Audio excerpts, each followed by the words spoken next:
सगळीकडे अनाचार आहे, गोंधळ आहे, धर्माचं ज्ञान कोणाला नाही आहे, हा वर्णाश्रम धर्म कोणी पाळत नाही आहे, अधर्म करताय हे सर्व माणसं.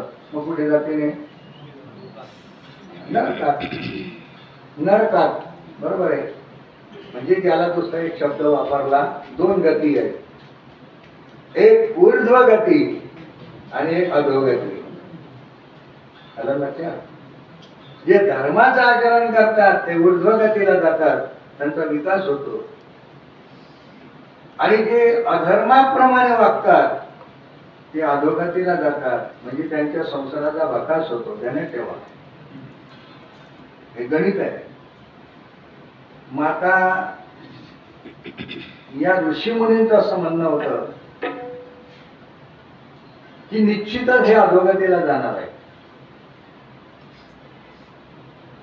पण हे सुद्धा तू आम्हाला एक गोष्ट सांग की नेमकं काय केलं पाहिजे की हे अधोगतीला जाणार नाही आणि यांच्या जीवनामध्ये सुखाची प्राप्ती होईल, असा काही मार्ग तू आम्हाला सांग आणि आमची चिंता दूर कर.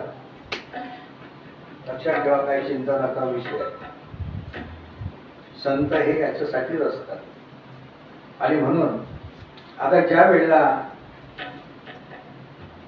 हे सुताला म्हणता बरोबर सूत त्या ठिकाणी म्हणू लागले, सत्पुरुष हो, तुम्ही म्हणतात तशी लोकांची स्थिती आहे, पण आता तुम्हाला सांगतो, या संकटातून पार पडण्याचा एकच मार्ग आहे आणि तो मार्ग जर कोणता असेल तर श्रीमद भागवताचा अवलंब कर. काय सांगितलं? श्रीमद भागवताचं अवलंब कर. एक एक वाक्य महत्वाचं आहे. काय करायला सांगितलं? श्रीमद भागवताचा अवलंब कर म्हटलं. आता ध्यानपूर्वक ऐका चांगलं. श्रीमद भागवत वाच म्हटलं का? श्रीमद भागवत ऐक म्हटलं का? नाही. श्रीमद भागवताचं पारायण कर म्हटलं का? नाही. म्हणले हे काय भानगड आहे? तर अवलंब कर असं त्याचा अर्थ असा आहे की जे श्रीमद भागवत तुम्ही कोणाच्या मुखातून ऐकाल, जे श्रीमद भागवत तुम्ही स्वतः वाचाल, ते वाचल्यानंतर आणि ते ऐकल्यानंतर त्या श्रीमद भागवतामध्ये जे काही तुला वागायला सांगितलं त्याप्रमाणे वाग. वागणं म्हणजे अवलंब करणं आहे. फायदा कधी होईल? सोपं सांगू एकच वाक्य. आपल्याला एखादा आजार आहे, रोग, डॉक्टर तुम्हाला चांगला भेटला, आपली एक्सपर्ट, डॉक्टरांकडे गेल्याच्या नंतर त्याने तुमच्या रोगाचं निदान केलं, निदान अचूक झालं, डॉक्टरांनी चांगल्या पद्धतीची औषधी दिली तुम्हाला, एकदम स्टँडर्ड औषधी दिली. औषधी आपण घरी आणली, औषधीच्या बाटल्या चांगल्या, औषधीचे कागद चांगले आहेत, ते सर्व अगदी अत्यंत सुंदर आहे, महागडे औषध आहे, सर्वच काही चांगलं आहे.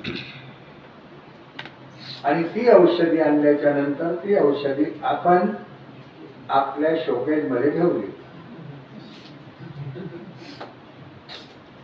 गुण येईल की नाही? येणार नाही. डॉक्टर चांगला नाही, औषधी चांगले नाही. डॉक्टर चांगला, औषधी चांगले, गुण यायलाच पाहिजे. पण कधी घेतली तर बरोबर. आणि पुन्हा दुसरं वाक्य आहे का, नुसती घेऊन चालणार नाही, डॉक्टरांनी कशी घ्यायला सांगितली तशी.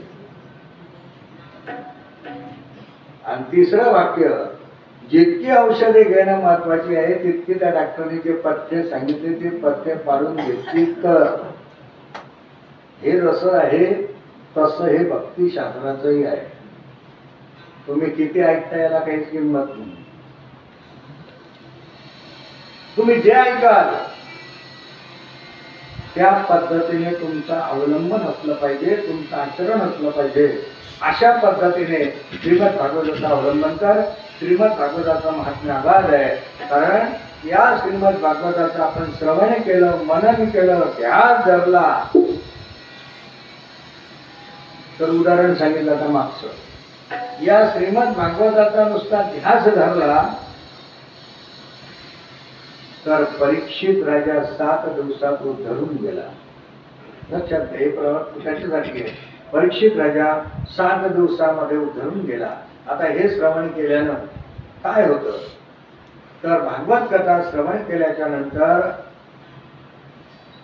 मनुष्याच्या अंतःकरणामध्ये आणि भक्तीचा जोमदार अंकुर उत्पन्न होतो.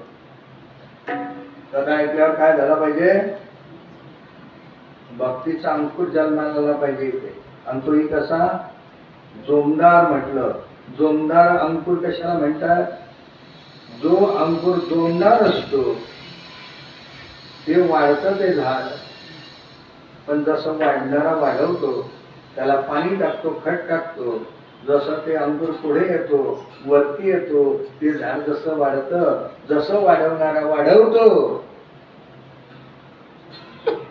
तसंच समाजामध्ये वाढवणारा जसं वाढवतो, तसं विनाकारण तोडणारा ते अशी माणसं आहे की काही संबंध नसतो त्याचा झाडाचा,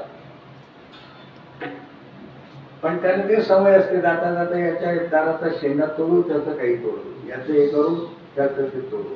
पण तुम्हाला सांगतो, ज्याचा अंकुर जोमदार आहे खालून फुटलेला, त्या झाडाला तुम्ही किती तोडा काही करा, ते पुन्हा. लक्षात घ्या, भक्तीचाही अंकुर तसाच आहे. भक्तीचा अंकुर जोमदार फुटला पाहिजे. टेम्परवारी अंकुर जर तुमचा भक्तीचा फुटला, तुम्ही भक्ती करायला लागले आणि रस्त्याने चालताना कोणी तुम्हाला म्हटलं का तुम्ही गेले भागवतात, तर एवढंच म्हणू द्या, ज्याचा अंकुर जोमदार नाही, पण तो नाही चुकलं, मला वाटतं आपलं कोणतं नाही, आज काही जाणार, आज जात नाही. मग का आपला अंकुर जोरदार पाहिजे. भक्तीचा पोटी साधना करताना कोण काय म्हणजे याचा विचार आपण करू नका, तर जोमदार भक्तीचा अंकुर आपला फुटला पाहिजे. असा जर अंकुर फुटला तर काय होतं तर आपलं चित्त हे भगवंताच्या ठिकाणी लीन होतं. आणि म्हणून हे जे कथानक आहे हे एकाग्र अंतःकरणाने आपण श्रवण करावं. म्हणून आपल्याला इथे पत्ते काय दिली? एकाग्र अंतःकरणाने.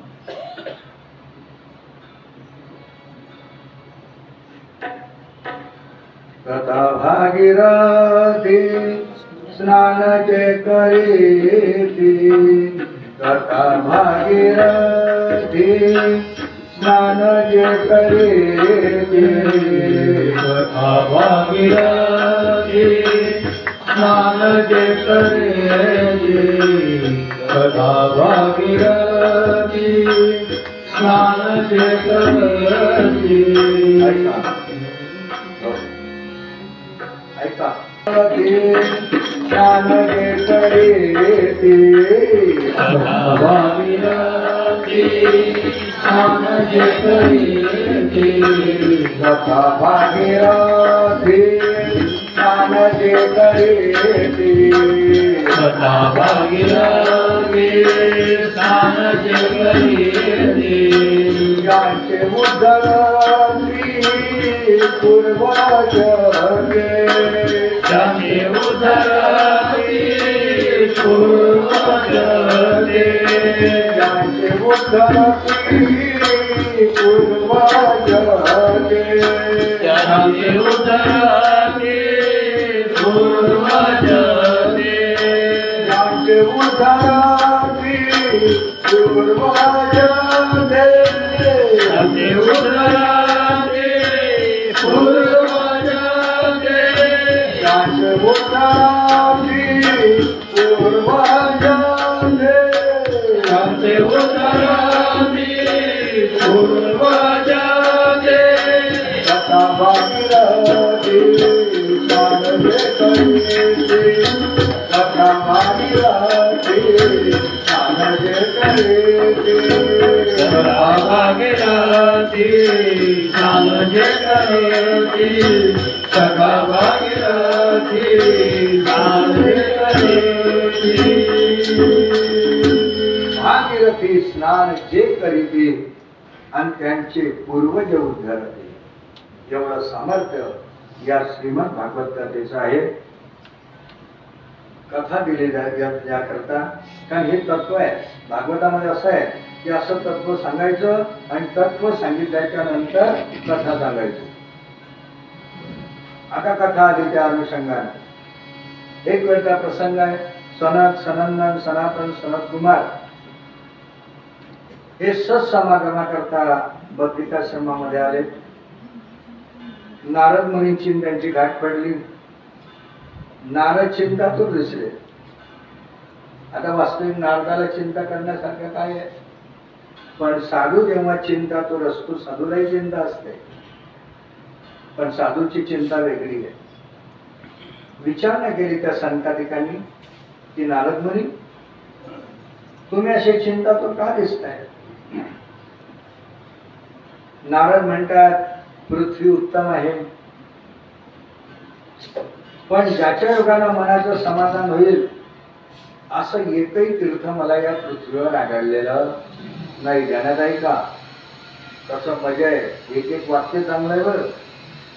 पृथ्वीवर अनेक तीर्थ आहेत नारद म्हणतात, पण एकही तीर्थ मला माझं समाधान होईल असं काही आढळलेलं नाही. का? तर कलीचा प्रादुर्भाव झाला, सत्याचा लोप चालला, अश्रद्धा निर्माण झाली, भूतदया नष्ट झाली. जो तो आपल्या उदरपूर्तीचा निमंत्रणात व्यवस्था करतोय असा भ्रमण मी करू लागलो. कारण बघा, ज्या वेळेला अधर्माविषयी अश्रद्धा निर्माण होते आणि कली वाढतो, त्यावेळेला तीर्थ देखील भ्रष्ट होतात. आता आजही तीच अवस्था आहे. पर्यटन म्हणून तीर्थाला जाणं चांगलं आहे. काय चांगलं आहे? फिरायला जाण्यासाठी तीर्थ फक्त आज चांगले आहे. पण तुम्हाला मी पुण्य पावन करण्यासाठी जाईन, तर पुण्य पावन करण्याकरता हे एकच तीर्थ आहे, आणि ते तीर्थ म्हणजे हरिनाम संकीर्तन. बस. तुम्हाला खरं पुण्य पाहिजे असेल तर हरिनाम संकीर्तन. कारण ज्या तीर्थाच्या ठिकाणी आपण जाणार त्या ठिकाणी आपल्या या भाविकांपेक्षाही अभाविकांची गर्दी जास्त आहे, आणि ती तीर्थ सर्व मलिन झालेली आहेत. ऐका, तो विषय आपण आता घेण्याची गरज नाही, पण अवस्था तीच आहे. पर्यटन आहे सर्व. म्हणून नारदाने त्या काळातला विचार दिला. नारदाने सांगितलं अशी अवस्था आहे, आणि मग म्हणून माझी अवस्था ही शोचनीय झालेली आहे. पण आता मी तिथून निघालो. मग यमुनेच्या तीरावर आलो. या यमुनेच्या तीरावर मला एक सुंदर अशा प्रकारची तरुणी भेटली, आणि तिच्या समोर दोन वृद्ध पुरुष पडलेले होते निचेष्टित. ती त्यांना जाग करत होती. तिच्या सभोवती अनेक स्त्रिया ज्या होत्या तिला वारा घालत होत्या आणि तिचं सांत्वन करत होत्या. हा प्रकार पाहण्याकरता नारद म्हणतात, मी त्या तरुणीच्या जवळ गेलो. तिला धीर आला आणि तिने मोठ्या करुण स्वराने म्हटलं, बघा, ती स्त्री दुःखी आहे आणि दुःखमय अवस्थेमध्ये आहे ती. का? तर ती तरुणी आहे आणि तिचे मुलं मात्र म्हातारे म्हणून पडलेले आहेत. ऐका, तिचे मुलं कसे पडले? म्हातारे. आता दुःख आहे, आपण तरुण, आपले पोरं म्हातारे. आणि अशा दुःखामध्ये पछाडलेली असताना नारद मुनी तिथे पोचले. तिला धीर आला आणि ती आता काय म्हणते आहे का? नारद मुने, अशा वेळी मला आपलं दर्शन झालं, हे मी माझं मोठं भाग्य समजतो. बघा, आता इथे तुम्हाला चिंतन देतोय मी. अशा वेळी हा शब्द ध्यानात घ्या. अशा वेळी तुमचं मला दर्शन झालं. कशा वेळी? दुःखाच्या वेळी. दुःखाच्या वेळी ना. हे माझं मोठं भाग्य आहे की तुम्ही अशा वेळी मला भेटले. साधू आपल्याला कधी भेटला पाहिजे? दुःखाच्या वेळेला. साधूची आठवण आपल्याला कोणत्या काळी का झाली पाहिजे? हा? दुःखाच्या वेळेला. आणि तुमच्या सुखाच्या वेळेला तेव्हा नको. तेव्हा तुमचा एन्जॉय तुम्ही करायचा, तेव्हा साधूचं काम नाही. लक्षात ठेवा, आपलं असंच असतं की दुःखाच्या वेळेला आपल्याला साधूची आठवण येते, दुःखाच्या वेळेला देवाची आठवण येते. ठीक आहे, दुःखाच्या वेळेला साधू भेटला पाहिजे, कारण दुःखाचं निवारण करणारा साधूच आहे, बाकीचं कोणी नाही. पण जसं दुःखाच्या वेळेला साधू भेटला पाहिजे, तसं साधूची आठवण आपल्याला सुखाच्या वेळेलाही झाली पाहिजे. तुमच्या आयुष्यात जेव्हा चांगले दिवस असतात ना, त्याही वेळेला आपल्याला संतांची आठवण झाली पाहिजे, देवाची आठवण झाली पाहिजे. अहो, दुःखाच्या वेळेला तर सर्वांनाच आठवण येते, पण आनंदाच्या क्षणामध्ये ज्याला भगवंताची आणि संतांची आठवण येते, कबीरदास गोड चिंतन देतात. कबीरदास म्हणतात त्याच्या संसारात दुःख प्राप्त होत नाही.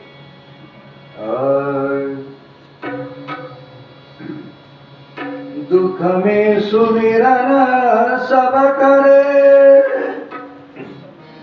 दुख में सुमिरन सब करे, सुख में न करे को, सुख में सुमिरन करे तो दुख कहा श्री. काय गोड चिंतन आहे. दुःखाच्या वेळेला सर्व देवाचं चिंतन करतात, पण सुखाच्या वेळेला कोणी करत नाही. आणि सुखाच्या वेळेला जो देवाचं चिंतन करतो त्याच्या संसारात दुःख येत नाही. ध्यानात ठेवा.